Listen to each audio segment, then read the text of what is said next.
Welcome to SchlockFest.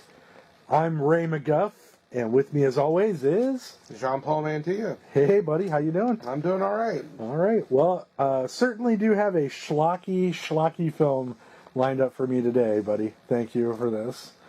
We are referencing the 1993 American treasure classic film, Freaked.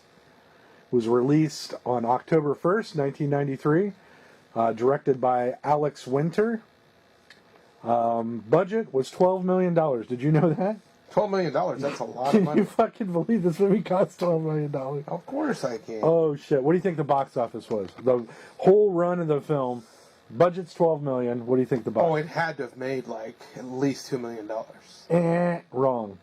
Full entire run, $29,296. One of the biggest bombs in movie history.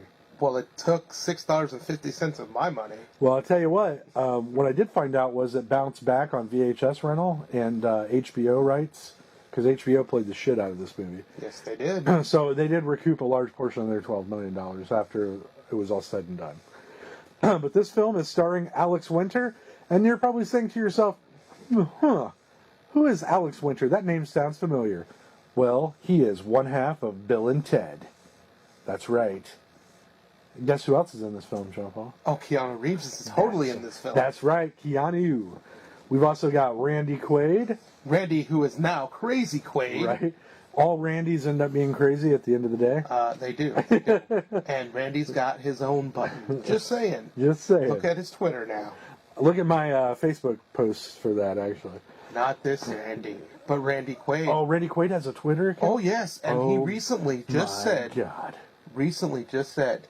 Kim Jong-il has his finger on the pulse of a button. Well, you know what? Randy Quaid does too. It is the funniest thing I've seen in the last week or so. I saw him go down on his wife. Well, that's a bit much. That was on YouTube. That's a bit much. I saw him literally go down and eat his wife's vagina. Well, there you go. But you know who else is in this movie? She seemed to enjoy it. Okay. Saying. Speaking of female leads. Yeah, it's female leads. Brooke Shields. Ooh, I'd go down on her vagina. Yes, you would. Yes, you would. But you know who else? Who? Mr. T. Mr. T. Yes. And you know, this film also has a guy who I wasn't aware of until Deadwood, the TV series Deadwood. Yes. But who is now one of my favorite actors, John Hawkes. He is a good actor. He is fantastic. You guys should seek out the Netflix movie. It's on Netflix right now. It's called Small Town Crime. John Hawkes is the main character. Phenomenal. But John Hawkes was also in another wonderful movie. Okay. Oh, yeah. From Dusk Till Dawn. That's right. He played the shopkeep at the beginning. That's right. I didn't say nothing, you lying sons of bitches. And technically, that same character shows up in Pulp Fiction. Oh. In a background scene. Okay. Same with the cops. Nice. Well, I do know that they're all connected. They are all. Also, special guest voice, Bobcat Goldthwait. My hero. He's my hero as well. He writes one of the most interesting Twitters and greatest film. Apparently, Jean-Paul is a big fan of Twitter. I am not. I am a big fan of stalking celebrities. I mean, stalking celebrities. Wait, I'm not supposed to say the word stalk anymore, right? That's not PC? I'm being a fan. I'm a fan. I'm a fan. It's also got Morgan Fairchild in it, too. Morgan Fairchild, that's right. And Deep Roy. Oh. Nobody knows who Deep Roy is. I know. He played the Oompa Loompas in the remake of... that's right. But he's also in a whole bunch of other stuff. Well, I know I've seen him before. He's a random guy that you're like, I know that guy. Yeah. And so it's a lot of fun. And you cannot forget... Oh, I'm sorry, William Sadler. William Sadler, yeah. Who was in also another Bill and Ted's movie, The Bogus Journey. The Bogus Journey, that's right. He was Death. He played Death. He's one of my favorite actors, character actors out there. Let me read you guys, if you're not familiar with Freaked, read the brief synopsis here. No, the brief one. This one's very brief. I read one that was way bigger earlier. I didn't write it down. I waited to get here.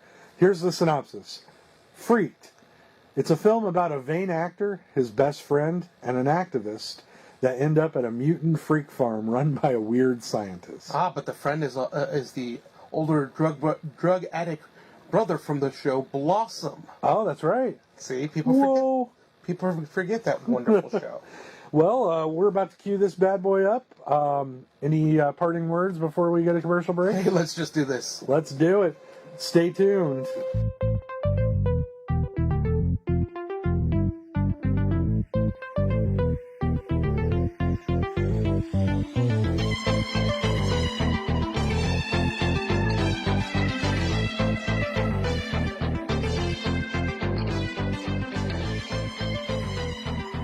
Okay, folks, we're back. We just watched the film Freaked. Let me tell you, just right off the top of my head, right out of the gate, after watching it, does not hold up. Made me laugh for sure, but Jesus Christ, this movie looked terrible. Like it looked like an 8-year-old made this movie. An 8-year-old with a what? $12 million budget? Yeah, that's true. I mean, but $1 million went to Keanu Reeves. Yeah, so we were looking up trivia while we were watching it. IMDb says that Keanu Reeves, for his Dog Boy, which was like 8 minutes of screen time. Who he wasn't even credited. Yeah, it wasn't even credited. He made $1 million. Must be nice to be an A-list actor. Yeah, must be nice to be an A-list actor whose friends like you so much they'll pay you $1 million to come hang out on your shitty movie set. But so right off the cuff though, too, let's do the rest of the trivia. Was there anything else? What else is fun about this? Yeah. Well, Alex Winters, in his wonderful director's commentary to this movie when it came out on DVD years ago, stated that the test audience hated this movie so much that they said, "Fuck you, bitch. Fuck you, bitch. This is not Bill and Ted's 3. You lied. You son of a bitch." So the test audiences were not happy. I wonder why. It looks like all the money in this movie went to like the big practical effects. The amazing practical effects. Yes. Come on. I mean, you're right. For a movie that's this bad, the practical effects were pretty fucking good. I mean, especially the battle at the end with Giant Stu and Coog. You know? Yeah. I mean, that there was. And you got to remember, this is 1993. Studios weren't. It was the next year when CGI really revolutionized everything with Jurassic Park coming out. So studios still weren't throwing money behind CGI. So you get like crazy practical effects in this. And some really good stop motion effects. Yeah, some pretty cool stop motion. So, a couple of things I'd like to go over. The first thing was we spoke about when the movie opens, the opening, White Zombie is playing. Yeah, before he became huge. Yeah. And that is true because Alex Winters directed a lot of music videos, and this does have a lot of influence of early 90s rock, alternative rock music. Right. And awesome effects. MTV is very well placed Yeah. in the campion of this movie. This totally seemed like, and as an adult watching this, that it was geared towards Beavis and Butthead fans, MTV generation. Like it was for nobody else other than that. I mean, and myself. And then like, I guess some people who probably grew up and had watched the original Freaks movie from the 50s? The 50s, yeah. Yeah. Because this is an homage and a parody of that film, in my opinion, you know. I'm pretty sure that's probably where he got the idea, you know. But, so let's just start at the beginning. Movie opens with a pretty cool montage, heavy metal. Get a very awesome soundtrack throughout, like a lot of heavy metal, which I really like. Henry Rollins in the soundtrack. Henry Rollins. But it opens with one of my favorite lines in any movie. "The flying gimp has been destroyed. We now take you back to your regularly scheduled programs." And then there's Brooke Shields looking super fucking hot from the 90s. And she's interviewing a shadowy Ricky Coogan, who is Alex Winter. And he's about to tell this story of being sent by EES, which is... Everything but shoes. Oh, everything except shoes. Everything except shoes. Yes. This big conglomerate world, they're just a bunch of douche nozzles, businessmen. They send Ricky to this little town to basically promote this stuff that they found as non-toxic. So he's the face of the company saying, oh, this stuff isn't going to hurt nobody. You know? You guys are Chemicals are a wonderful thing. Right. Now, one of the things I wanted to say right off the bat, I held this back, I didn't want to tell you what we were watching, is I believe if we got in a room with Alex Winter and asked him what his inspiration was for the Ricky before he gets transformed into a freak, Nick Cage. No. See, you say Nick Cage, but this is before Nick Cage got huge. You don't think that he's pretending to be Nick Cage? No. They even mentioned it in the movie. You didn't catch. No, I didn't catch it. Christian Slater. Well, he's doing the Nick Cage voice. He is kind of doing the Nick Cage voice, but this is before. You also have to think. Well, Nick Cage Slater was the man in the late 80s, early 90s. Yeah. He was the heartthrob. Cuffs. Have you seen Cuffs, listeners? Pump up the volume. Pump up the volume. True Romance. Heathers. Heathers. This is before True Romance. Yeah. And they do make that reference, so I guess you're right. Maybe I just felt like watching it all these years later, like he is making fun of Nick Cage to me. But you're right. Maybe Nick Cage stole this. Maybe. So that's pretty great. So anyways, Ricky Coogan agrees to be the face of EES. He flies to like Guatemala or wherever the fuck they pretend to be. It's a made-up town. It's a made-up town. But when he gets there, there's all these protesters when they get off the plane. And I wrote down one of my favorite fucking... they have all these signs, and one of the signs says, Rick Coogan sucks shit. Rick Coogan sucks shit. Rick Coogan, you suck shit. Oh, so it was cracking me up. Right when they land, right off the bat, this is the type of movie you're getting. Silly fucking slapstick bullshit, Schlock.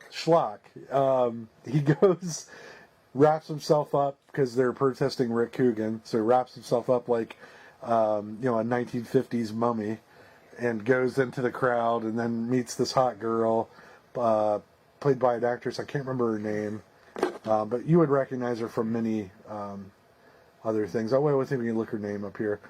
Megan Ward. She was in some TV series later. She was also in the film PCU. Her breakout role in PCU. So he runs into her and he starts laying game down right away, and they decide to go. She decides to ride with them to the I Hate Rick Coogan protest at this facility. Well, they get sidetracked on the way there. She discovers he's actually Rick Coogan.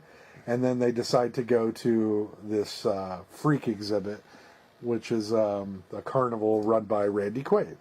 But she's into that freak stuff. That's her thing. She is. She's into the freaks. Into the freaks. She's like, oh, a freak show. Let's go. Like right off the bat. Michael, what's his name? Michael Storm, is it? Michael Storm, yeah. He plays Ernie. He's from Blossom. But he is also with them when they go in.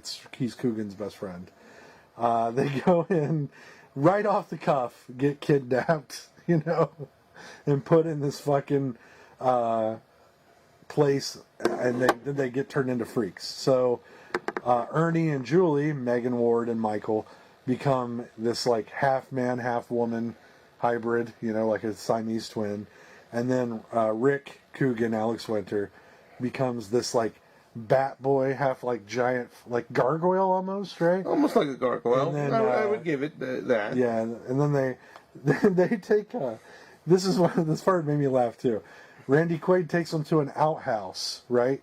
That I was calling during this film the hillbilly TARDIS, because it looks like a regular outhouse, and you open it up, and it's like a giant fucking freak barn on the inside with all these freaks that are in there. And that's where we get introduced to Bob Vila. Bob Vila. You forgot. See, Bob Vila is the reason why this outhouse is so ginormous. That's right. He added a few things, a few little pleasantries to give it that aesthetic feel. But that's where we meet all these different freaks. You got Bobcat Goldthwait as Sockface or whatever, and Sockhead. You have Jeff Kahn as Nosy. John Hawkes as Cowboy, who's a literal cow dressed as a cowboy. Mr. T as the bearded lady. Mr. T as the bearded lady, who has the funniest fucking line. They're all going around talking about how they got there and why they were turned into what they're turned into. Mr. T goes, Randy Quaid's Elijah Scuggs leaned over to him when he pulled in, and he goes, I think you'd be a lot happier without a dick. And Mr. T goes, hey. Oh, yeah, all right. That's how he became the bearded lady. And then Ortiz shows up. The dog. The dog boy. The dog boy, played by Keanu. Keanu Reeves, $1 million. $1 million Keanu Reeves right here. For, what was he doing? Licking his balls jokes, scratching his face jokes, speaking in a weird Spanish accent. The revolution of Keanu Reeves. Yeah. Very odd choices. He dressed kind of like fucking, what's the guy? A janitor. No, he was dressed more like militant, like that Spanish Javier Guerra. There you go. He was more dressed like that. Very militant speaking, leading these freaks. Right off the bat, he says, I am the leader. Then you've got Worm Guy, who's just a giant worm. I mean, that's pretty much Rosie the Pinhead was pretty funny, too. Patty Tippo. So right off the cuff, he meets all these freaks. They hate each other. Ricky goes on and on about how he's not a freak. He tries to devise his own escape plan. You know, they play some Hollywood Squares Freaks edition, which is pretty funny. They love their game show. Yeah, I mean, it made me laugh. There were some pretty dated jokes in that, but I thought it was funny. It made me laugh. Ricky gets the idea that they're not going to let him be part of the Freaks group because they hate him, so because he's an asshole, you know. So he devises his own plan to escape, which is tricking the milkman into coming through the back little porch, like the little porch door swing, I guess, right? With a little door jam thing. They called it a fire exit. A fire exit. It was this tiny little like dog. That was locked. It was locked from the outside. Ricky tricks the milkman into coming over to open it, which is hilarious in its own right. You know, by telling him he's got a turd that looks like, I forget what actress he said, naked. So the milkman gets in there and he goes, that turd is like a regular turd. Well, it kind of looks like Winona Ryder, which was really funny because I'm pretty sure, and you guys could fact check me on this later, I'm not going to look it up, but I thought Keanu Reeves was dating Winona Ryder at this time. Which would be great. Which would be really funny if that was true. But anyways, so he dresses as the milkman, tries to escape. In the middle of this thing is a Randy Quaid head. It's like a paper mache head.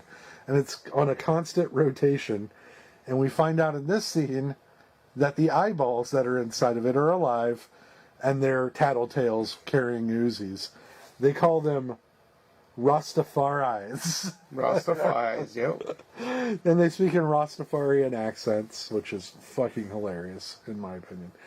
And so he chases Ricky back, and he runs into the rest of the group dressed as milkmen as well. Apparently that was their escape plan all along. Hey, if you've got a good plan and you have no other way to get out. Well, I guess I missed the part too because I skipped a part. They had this freak show, and Ricky finds out that when he gets mad, he has superhuman gargoyle strength, and he rips this dude's head off. So that was kind of why they didn't want him either. They were afraid of him, you know, a little too. One of us. Yeah, exactly. So now they all realize they're not getting out of there. The Rastafarian eyeball people kill. Well, he goes running off, I guess. Keanu Reeves' character. He chases a squirrel away. He does. And then we don't see him again until the very end of the movie. But they go through this, and what was your take on at this part? Like, this part made me laugh, but I was like, wow, this is really crazy. Like, this is some convoluted, nutty bullshit. Well, and see, you forgot. Alex Winters gives this wonderful scene. Oh yeah, he gives a speech, right? Well, it's a scene from Hamlet. Hamlet. Yeah, that's right. And he does it so perfectly that they have this wonderful professor in the audience who decides to dumb it down for people. Oh, I forgot about that. Yeah, he dumbs down Shakespeare, which was pretty great. Yes.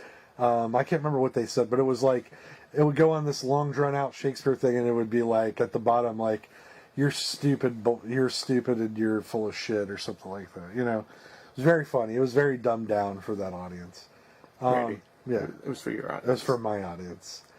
And like I was telling Jean-Paul, I haven't seen this movie in probably more than a decade. I mean, more. It would have to be more than a decade. More than a decade. Yeah. So we've given you the wonderful synopsis of this movie. So yeah, so far we're up to the part now where they're trying to escape this crazy Randy Quaid who keeps wanting to make more freaks. That's his overall goal, is to make his park even better and bigger than that dead ass Disney. Dead ass Disney. Why do you need Disney when you can make freaks? Yeah. So Randy Quaid catches them in the act of trying to escape. He has Sockhead murdered. It was sad. It was Bobcat. Bobcat Goldthwait has this death speech where they pull his sock head off, and he's got his hand and he's bleeding from his hand, which was really funny. It made me sad. It was sad. And then,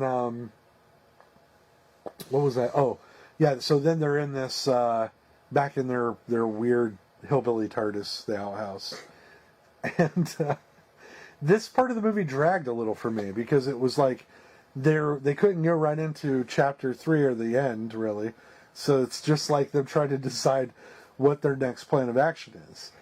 And as they're spitballing, they come up with this really great plan, and then it's revealed, they're like, Ricky, you're a genius. You came up with this amazing plan, because he was presiding over the meeting, and it's revealed that actually his plan was to order some sea monkeys, train them to use guns, and then lead an army out of there. But he's like, if you want to do your stupid plan where we make this special milk come out of cow guy who's been eating the contaminated grass, and then make it into like an anti-serum to make a good freak, I guess we'll do that plan. I like the sea monkey plan better. I do too. I would have liked to see a team of sea monkeys getting trained. Like Navy SEALs. Like Navy SEAls. Hut, hut, hut, hut, hut, hut. So that's a Family Guy episode right there. Yeah. You know? But then they have this very convoluted plan as to dig their way from the outhouse into the research facility area to make this serum. There's a weird montage too with this heavy metal song playing really loud where Randy Quaid comes into the outhouse and he goes, "Turn that goddamn shit off," which is really funny. And the guy with the big nose is like, "What an asshole." They turn the heavy metal down. That's clearly for the youngsters, Jean. That is the for youngsters. For the rockin'. Again, this movie was made. They're playing their heavy metal all out. For amazing audiences at TV. Yeah, they're playing their rock music, rock and roll, grunge. Their Primus. Their Primus. So, anyways, Randy Quaid goes back to his house to eat buttery popcorn and watch old black and white TV, which is weird. And then they're digging this fucking tunnel. It goes on forever, mind you. And as they're digging the tunnel, I don't know if you've noticed this or not, it cuts to above the tunnel is the like frog toad guy. That's that's Randy Quaid's right hand man, and he grabs the biggest fly out of the sky I've ever seen in my life. I don't know where that was or why that was a joke, but it was the size of a human being, and he eats it as they're making this tunnel underneath. It's just really weird. It was a weird imagery. It looked like a fucking old Scooby-Doo cartoon. That's a good way of putting it. Yeah. Yeah, definitely. But again, it's to show the wonderful effects in this movie. Yeah. The practical effects, Right. as they say. I mean, even Randy Quaid mentions earlier in the thing that this was he gets up on stage and introduces all these freaks. He calls them a cavalcade of atrocities. So, I guess it was to show you just how atrocious they all are. But they finally get into the secret laboratory. They get the cow milk out. They put it in the facility. They turn the machine on. They put it in the machine. They turn the machine on, and they knock over a styrofoam cup, which alerts Randy Quaid, because he goes in a very weird Scooby-Doo way as well. Did I just hear a styrofoam cup fall? Gets up out of his house, walks all the way over to his laboratory. Then he spends 5 minutes trying to open the door. He has popcorn hands. Well, You ever had popcorn hands? all the time. I know that I've had popcorn hands and I could still open a door. But I've had some difficulty sometimes. all right. That extra butter gets up your hands, That butter gets it good. and you cannot open those doors. Yeah, I mean, I did the old popcorn trick once. That's a completely different scenario, though. That sounds like a personal thing. It was very personal. It's where you, if you're not familiar with it, it's where you cut a hole in the bottom of a popcorn and stick your dick through it. And then you see how fast you can eat your popcorn? Well, then you see how fast the person you're with eats your popcorn before they touch the top of your peen. Oh. So usually it's just but you and some random stranger. Well, it's usually a random stranger, or I've done it a couple of times to one of my friends, and then when they get to the top of my peen, I hit them in the arm real hard and call them a queer. Scary. Just kidding.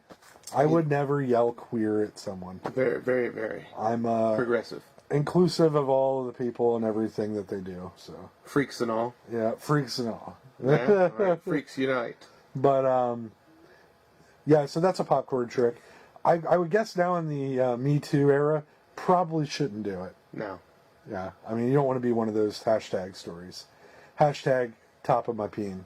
Hashtag butter popcorn bean. Hashtag Me Too. You don't want to be that guy or gal. Definitely don't want to be that gal. No. Huh? Yeah. That's hot popcorn. All right. Well, since I brought it down, let's take it back up. So we're at the climax of the film now. Climax. Tell me more. Tell me more. The tunnel starts to disappear or fall in, if you will. So they all have to run out. They're making the magic juice. Turns out that they drop the canister as they're leaving, so the canister is in the facility. Dennis Quaid thinks that a cup just fell off the counter, doesn't really care, goes back about his business. They get back into the barn where Coogan has to tell everybody, I dropped the canister, I'm a piece of shit, we're all going to die. Because Randy Quaid's ultimate plan, I keep saying Randy Quaid, his name's Elijah in the film, but his ultimate plan is to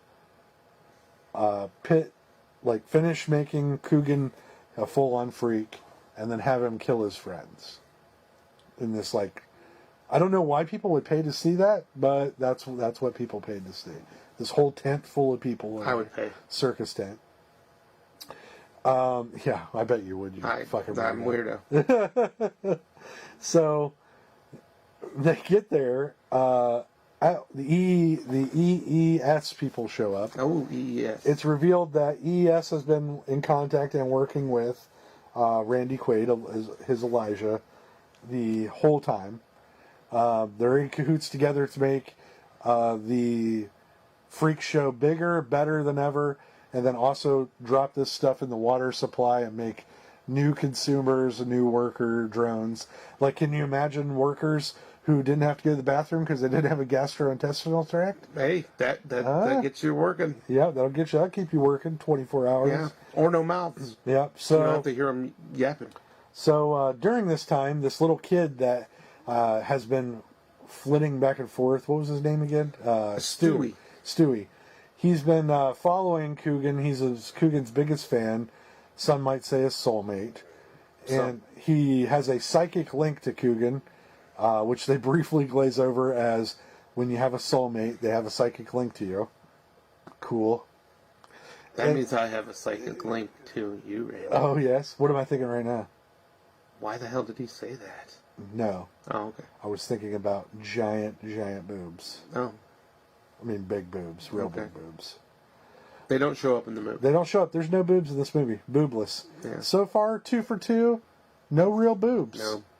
You really fucked me on this whole thing. I thought it was just going to be a bunch of tits. Yeah. But you really picked a couple of winners right off the bat. You know it.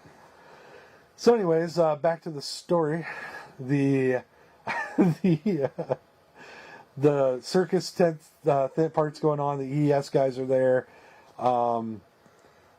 Coogan's little buddy shows up with the canister. He finds the canister. He tells him psychically, very Jedi mind trick, hey, go get this canister. Shows up. This biker guy gets pissed at the little kid and grabs the shit out of his hands and throws it in his face. And making the craziest looking practical effect I've seen in a while. The freak. The freak de freak.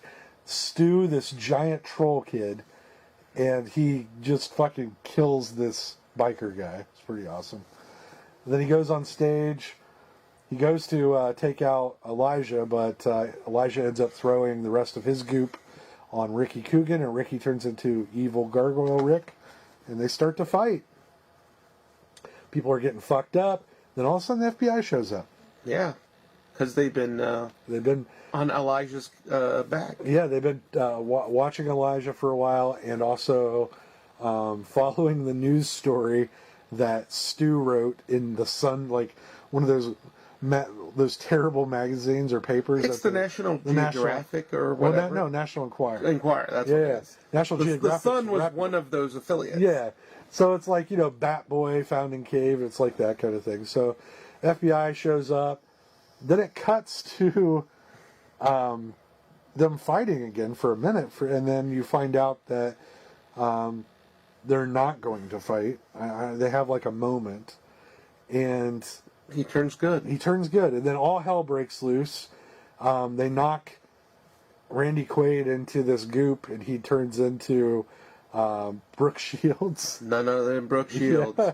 They shoot her like 27 times. At least. And then that cuts, and Brooke Shields is interviewing Rick Coogan. This whole time, as he's on stage, his light's been out, and there's a cactus behind him, and so you look like he was a super freak. And the lights kick on, and he's back to his normal self, which was a really good... I forgot about that part, so it made me laugh. And then they just bring out each cast of characters one by one for their own little standing ovation in this talk show. And basically, what I gathered from... And then Brooke Shields turns out to still be Randy Quaid, and they have this shoot-off, and it's a very stupid ending, but he has this, 4-minute diatribe where he goes on about... the environment and how people are fucking the environment over and how it was basically like an old school message. Like his whole movie was leading up to this part where he was like, and that's why we should care about the environment and each other and stop treating people like they're freaks. And it was a very down to earth moment for such a schlocky movie. Yes, and as a kid around the same time, we had TV shows like Captain Planet. Yep. Uh-huh. And the G.I. Joes turned into Eco Warriors. They did. Everybody cared about the environment. And that's really what's important, is the environment. Well, yeah, we really have gotten away from that as a society in general. I mean, if you just think about the last week, the shit that's happened. Volcanoes erupting, fucking Donald Trump pulling back more protections for... different lands like national parks so that they can start drilling and hunting and shit, The environment has taken a back seat, really. Let's go back and show Donald Trump this movie. He would learn to love. If Donald Trump was going to watch a movie, I think this is one he would watch. Yeah. I don't believe Donald Trump watches real entertainment. Yeah, but he would love this. He would sit down and go, Oh, Brooke Shields, I met her. I tried to fuck her. a couple of times. Yeah, see? Yeah, grabbed her by a pussy. You know what I'm talking Something about. like that. But, so that was freaked. Yeah, freaked. And then that went to this heavy metal overture at the end. It was pretty great. Yeah. Takeaways from it. like I said, not as good as I remembered it when I saw it as a kid. I mean, as a kid, this shit was nuts to me, you know. Still love this movie. Still very funny, though. Yeah. In its own way. In its own way. Like I said, production value, though, has went to the pot. The practical effects were still good. Don't get me wrong. But, wow, just a waste of talent on an epic scale. Jesus Christ. Bobcat Goldthwait. Keanu Reeves. John Hawkes. These are all people who have won awards recently. Yeah. And they were just like, yeah, back in the day, they're like, oh, I'll take a payday. Yeah. Keanu Reeves was definitely a payday part. Yeah. Well, you know, and the thing about Keanu Reeves, the weird thing is, if you read about him in his later years now, I don't know how he was before all this, right? During this time period, he might have been all about money.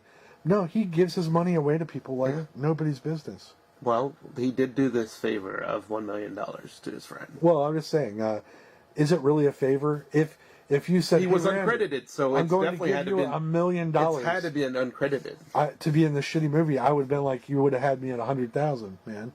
You know, you would have had me at 10,000, $100. You know, if we're friends. Hey, if somebody can tweet him and ask him what he did with the $1 million of this movie, I wonder what he did. I would love to know. I don't think that he was.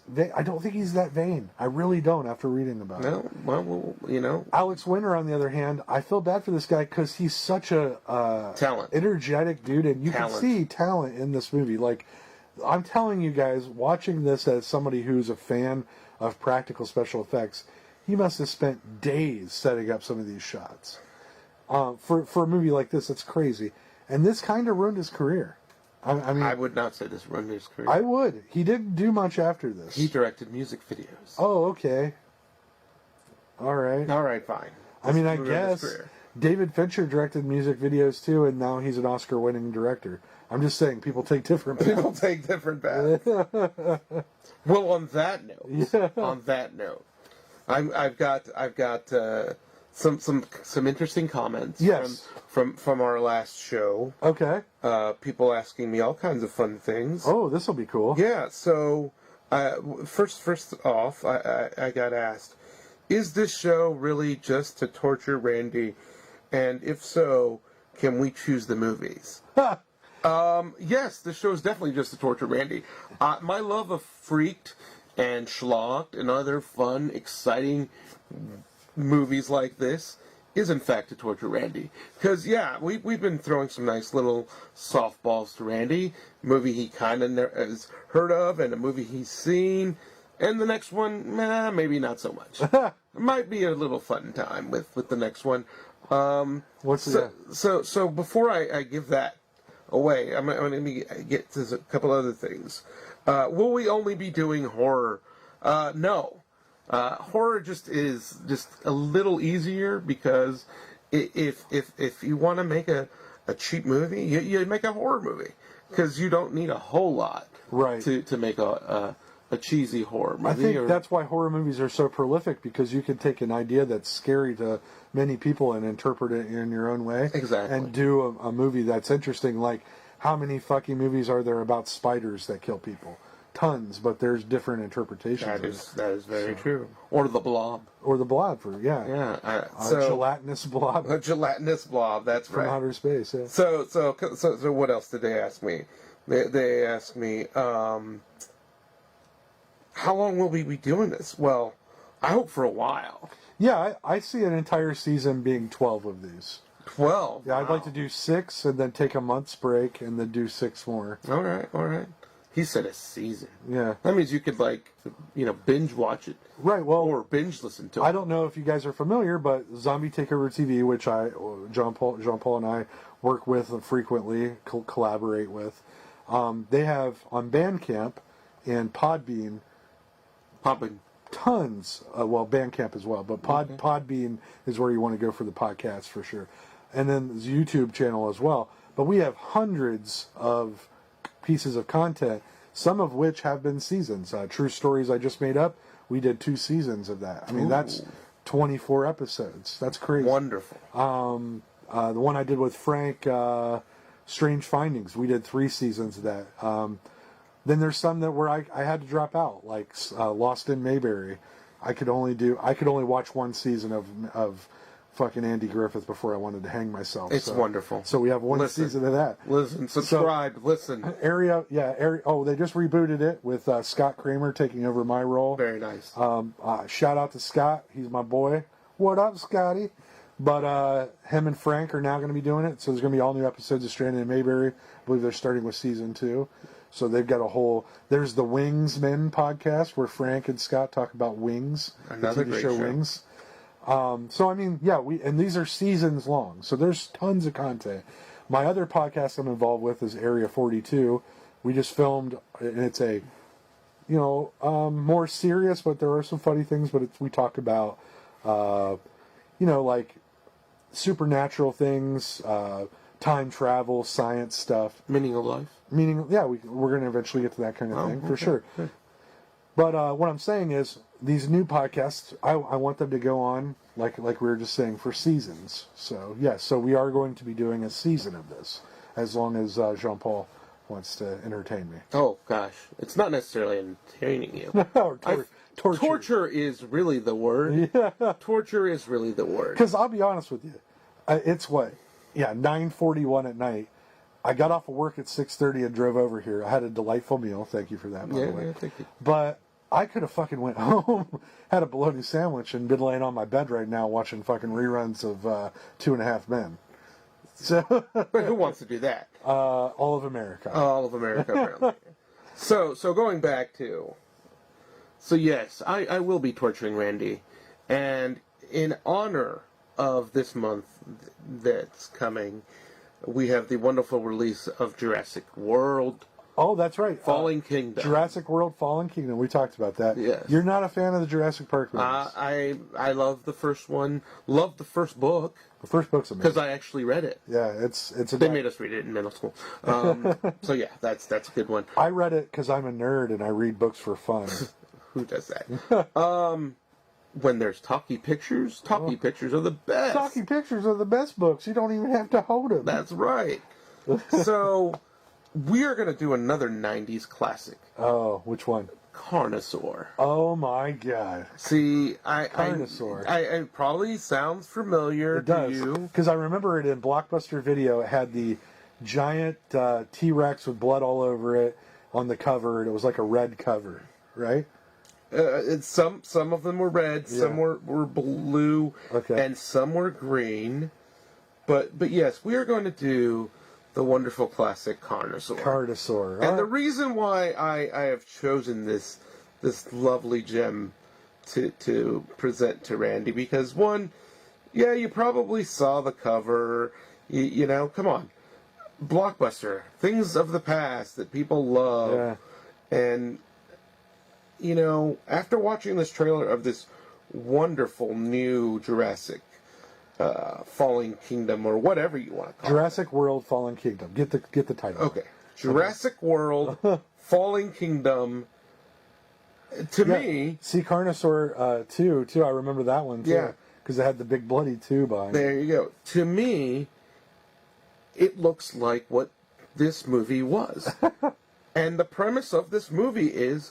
Weaponizing dinosaurs. Weaponizing dinosaurs, that's right. And that is what we will be discussing next. Do you think the Carnosaur people are going to sue Jurassic World? I hope, because that way we don't have to worry about the next one. Well, Diane Ladd's in it, so I'm sold. Oh, you are sold. I mean, directed by Adam Simon, who later became a really famous director. Not really. Clint Howard. Oh, my dude, Clint Howard. Yes, but we're getting ahead of ourselves. Yes. So I will be torturing Randy with Carnosaur. So look forward to that. And look forward to more of these. I also, please feel free and give us some more comments. Yes. I enjoy all of the nasty trolls that I got. You got trolled? Oh, I got trolled. Who trolled you? I got all kinds of funky trolls. Who? There was this funky troll. I won't name him, but DC something. Oh. Yeah, I don't... What did he say? Oh, he was just, talking terrible about you specifically, and how you're just like a short little troll yourself, and me to to just talk like and ramble. So I thought, well, you know what? Screw him. What did he say? Yeah, he called you a little troll. Did he really? Yeah, he called you a little troll. All right. Well, it happens. Well, I am a little troll. You are a little troll. I mean, what am I going to say to that? Yeah. But anyways. All right. Let's move back to this. Feel free and leave these comments and also in future episodes, what we want to do, and this is because we want more fan base, is I want to put out some fan polls of what I'm going to torture Randy with, to let you guys decide what we watch. I actually think that's a really good idea. So be on the lookout for that. A couple of, polling sites that we'll throw up to what could you torture me with next? Yeah, that's also, yes, please feel free to leave comments and questions, queries, quandaries in the comments section below the video. Also, you can send them to Jean-Paul, apparently, and talk shit about me in private if you'd like. That's what you do. You can send things to me, but I don't really give a shit, so I don't read. Or just put it in the comments section. I would rather you just put it in the comments section for everyone to read if you're not going to be a little bitch about it. So. Yeah. All right. Well, this has been fun. Let's wrap this up. What do you got? Any final words? Final words. So, Freaked. What kind of scale am I going to give this? Is this 1, 2, 3, one of us? 1, 2, 3, one of us. One of us. So yeah.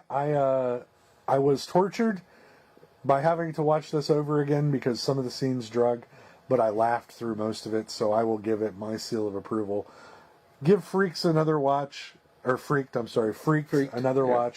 as an adult, and you'll have a couple of laughs. As always, I've been Ray McGuff. And Jean-Paul Mantilla. I also have one last thing. I do want to dedicate this podcast to our final munchkin who passed away this week. He was also in this movie for a brief second. Yep. So, what was his name again? Oh, Jesus. No, that's not his name. That's somebody else. Oh. Jesus was somebody else. He walked on water and he fought crime. He fought crime. Yeah, Jesus' parents were killed tragically. Oh. And this guy was Jerry. Oh, Jerry Marin. Yep. Our final munchkin. Yep. Who was in this movie for a brief moment. And that's how we're going to sign off in saying, in honor of you. In honor of you, Jerry. Yeah. I represent the Lollipop Guild.